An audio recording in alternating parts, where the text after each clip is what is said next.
Welcome to Rational Learner. Today the session is about bubble sort. Bubble sort is the most common used algo in computer science. Before going to the topic, I have published a blog about bubble sort which you can refer using the link provided in the description. Now what exactly bubble sort is? As we all know, bubble sort is one of the sorting algorithm. It works by treating the input array from comparing each pair of elements and swapping them if needed. The algorithm gets its name from the way smaller elements bubble to the top of the list. Let's see an example of bubble sort. 51428 is an input array which is unsorted. We have to sort it using bubble sort. As I already told, bubble sort compare pair of elements and swaps if needed. In the iteration 1, we are comparing the each pair of elements from last. I'll say the reason why we are comparing from the last later. Here 8 is less than 2. If 8 is less than 2, condition is false, we have to move with other next to pair of elements which is before it. Next 2 is less than 4. The condition is true. If the condition is true, we have to swap it. 2 and 4 is swapped as you can see here. Then we have to compare 1 with 2. 2 is less than 1. Condition is false. We have to move with the elements before it. 1 is less than 5. That is true. We have to swap 1 and 5 elements. As you can see, we swapped there. As you can notice, after first iteration, the element 1 is bubbled out to the top of the list. This is why uh, the algorithm got its name as bubble sort, because it bubbles out the smaller elements to the top of the list. And as I told, we are comparing the pair of elements from the last. If we do so, the smaller elements pops to the top of the list. This is why we are comparing from the last. As we see in the next second iteration, we have to just worry about the remaining four elements because one element is already sorted and came into the top of the list. When 8 is less than 4, the condition is false. We have to go with other pair of elements. 4 less than 2, again false. 2 is less than 5, condition is true. So we have to swap 2 and 5 elements. Now in the iteration 3, we got 1 2 elements to the top of the list and 5 4 8 is remaining. Then we have to compare next three pair. We have to just choose the three places over here. 8 is less than 4, condition is false. 4 is less than 5, condition is false. We have to swap both of these places. As you can see, it is swapped.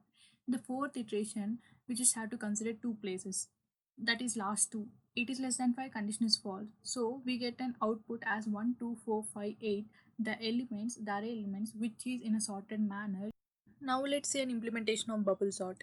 I'm using PyCharm here. I created a directory with a bubble sort Python file name. Here I have written just a driver code. Driver code is nothing but a code which we take an input. We are calling main function here. On the main function we are taking the length of an array. We are initiating an array and here we are just printing enter array elements, and here we are appending each element to the array. For I in range n, array dot append function used to append the elements to the array.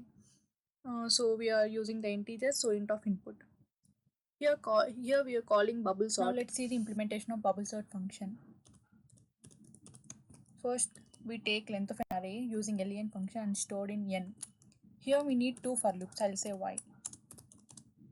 For I in range n, next for j in range, starts with n minus 1, it ends with I and minus 1. Minus 1 denotes decrement. Then we compare array of j position with array of j minus 1 position.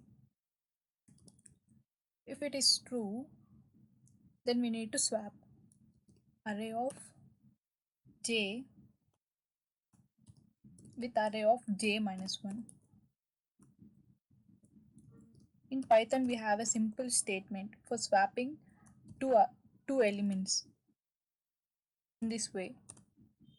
So here array of j will be stored in array of j minus 1, and again array of j minus 1 position element is stored in array of j position. In this way it is swapped, and finally we return array which is sorted. The array index always starts with 0 and ends with n minus 1. So 0, n minus 1 means 4. 0, this 0 position, 1, 2, 3, 4. So always j loop starts with 4 because it is n minus 1, and then so array of j position, that is fourth position is compared to array of j minus 1 position, that is third position.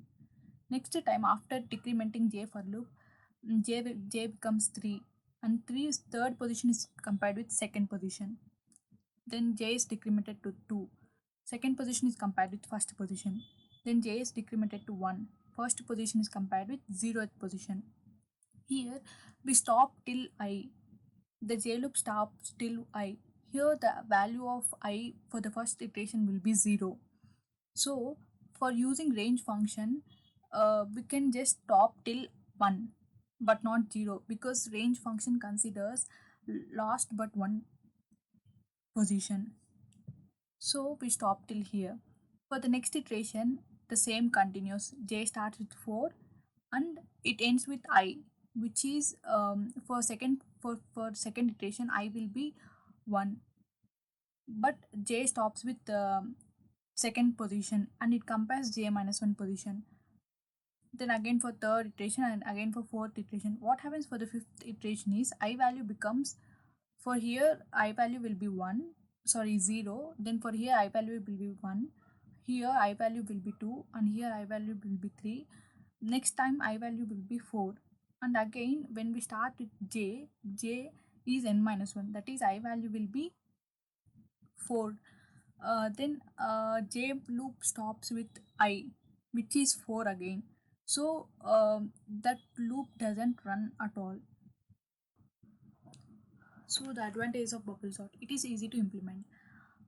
As we can see, it is easy to implement, and it is in place sort algorithm. In place means we don't need any additional storage for array or for variable for storing its element. Now disadvantage is it takes lots of time to sort. Performance. The efficiency of an algorithm is calculated based on time and space complexity.